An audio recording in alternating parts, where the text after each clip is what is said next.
सानू भुलियो ना असी ओही स्टार एशिया पीटीवी के दर्शकों का एक बार फिर स्वागत है। आओ सब तो पहला गुरु पातशाह जी की बख्शिश की ही फतेह की सांझ पाइए जी। वाहिगुरू जी का खालसा वाहिगुरू जी की फतेह। कल वाले भाग विच तुसीं सुन चुके हो कि किस तरह नवंबर 84 दे विच दो सिख फौजियों का ओल्ड फरीदाबाद के स्टेशन ते कतल कर दिता गया। गुलाब सिंह के दस्सण के मुताबिक अगर मेरे कोल वो बंदूक हुंदी तां मैं जरूर आखिरी साह तक उस भीड़ का मुकाबला करदा। पता नहीं उन्होंने दोवें सिख फौजियां ने कोल हथियार हुंदे होए भी उन्हां दा मुकाबला क्यों नहीं कीता ते मौत सेड़ लई। पुराने फरीदाबाद के स्टेशन की इस घटना तो बाद वो सारा हजूम नेड़े ही एक नवे वस रहे सैक्टर 14 ए वल चल पिया। सैक्टर 14 दे विच 14 ए दे विच अजे नवे नवे घर बन रहे सन। भीड़ उस सैक्टर दे विच एक घर वल वधी ते उन्हां ने एक घर की निशानदेही करके उस घर दे विचों एक नौजवान सिख उसकी नौजवान पत्नी जिन्हां ने एक छोटा जिहा बच्चा जिसकी उम्र तकरीबन 4 महीने सी वो बाहर कढ़ ले। उस तो बाद उस भीड़ ने उन्हां दोवां नूं मुखातब हुंदियां कहन लगे कि तुम्हारे सिखों ने हमारी मां इंदिरा गांधी को मारा है, अब हम तुम्हें भी नहीं छोड़ेंगे। तुम्हारे जिंदा रहने के लिए एक तरीका है हमारे पास। उन्होंने कहा कि तुसी जिंदा रह सकते हो, साडे कोल एक ढंग तरीका है। वो ढंग तरीका की होवेगा? उन्होंने वो जिहड़ी उन्हां दी नवीं कोठी बनी सी उहदे विच जिहड़ी कोठी बनाउंदियां हैं लकड़ां कुछ बणियां सन, इमारती लकड़ ते होर वो समान जिहड़ा छेती बल सकदा सी वो बाहर कढ लिया।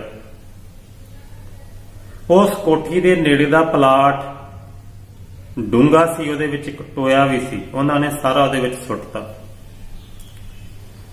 सुट के उस हजूम ने उन्होंने क्या कहन लगे कि असीं सुनिया भी आ ते वेख्या भी है, सरदार जदों भंगड़ा पाउंदे ते बहुत सोहना पाउंदे आ।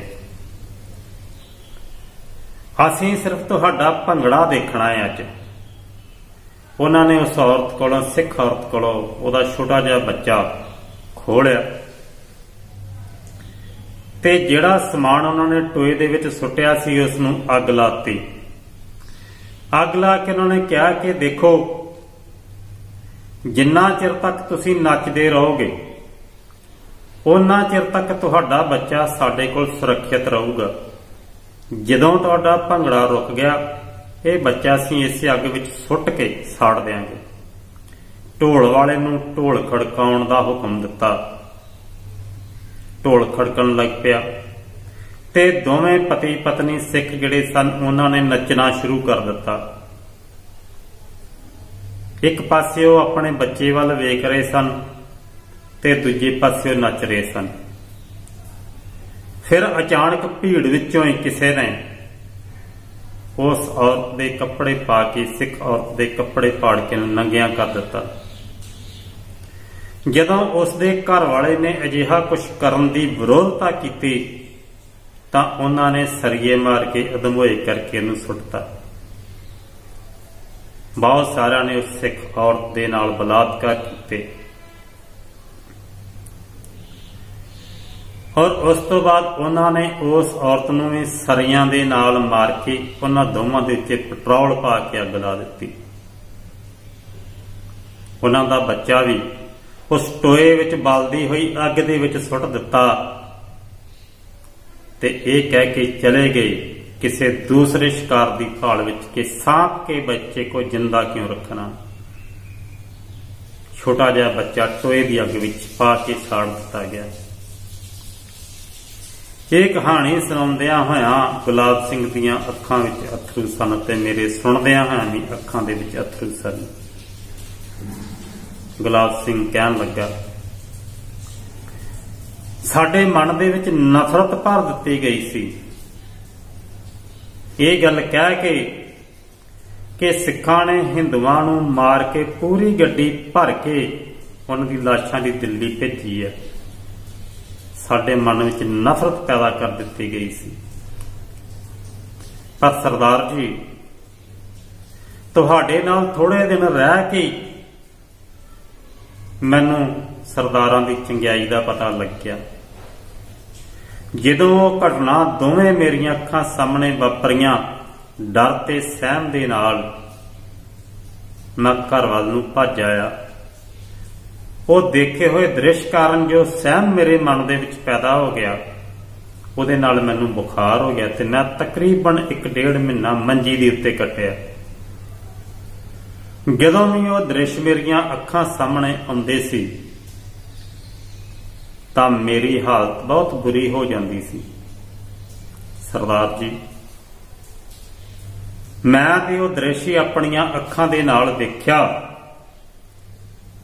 ते मेरी अजिही हालत हो गई ते जिन्हां ने वो सारा कुछ कीता उन्हां नूं कोई सजा नहीं मिली होएगी।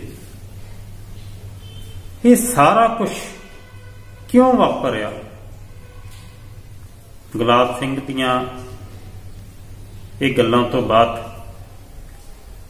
जो उसने सुनाइयां सुनने तो बाद मैं बिल्कुल सुन हो गया। मैनूं कोई जवाब नहीं सी मिल रहा कि मैं उसनूं की जवाब देवां इन्हां गल्लां दा। मैं उसनूं एक गल पुछी, मैं कहा गुलाब सिंह, जिहड़े लोकां ने उस वेले प्रचार किया कि सिखां ने हिंदुआं नूं मार के गड्डी एक भर के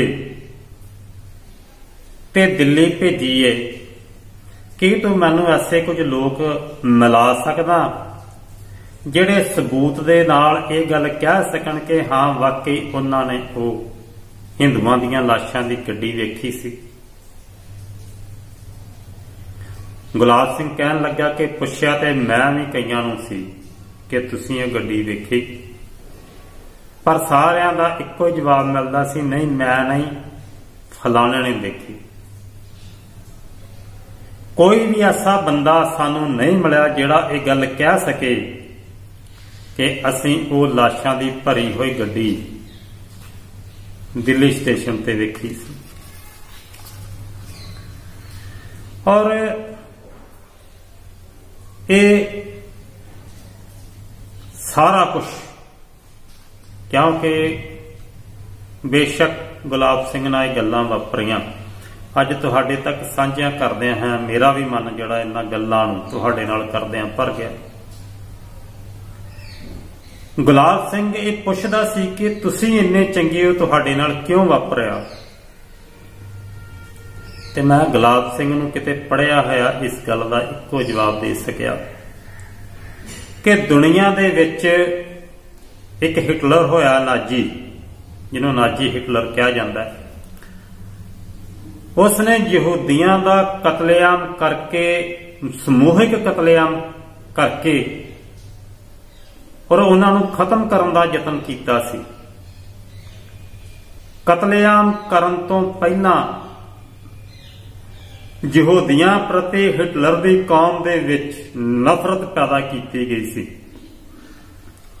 और हिटलर का जो मंत्री सी, जो दा सलाहकार सी गोबेल्स, वो लिखदा है कि जिहड़ी कौम नूं तुसीं गुलाम बना के रखना चाहुंदे हो, जां जिस कौम नूं जां जिस जमात नूं तुसीं खत्म करना चाहुंदे हो, उस जमात प्रति, उस कौम प्रति अपनी कौम विच नफरत पैदा करो, फिर अजिहा समा आएगा कि तुहाडी कौम उस कौम नूं जां उस जमात नूं खत्म कर देवेगी।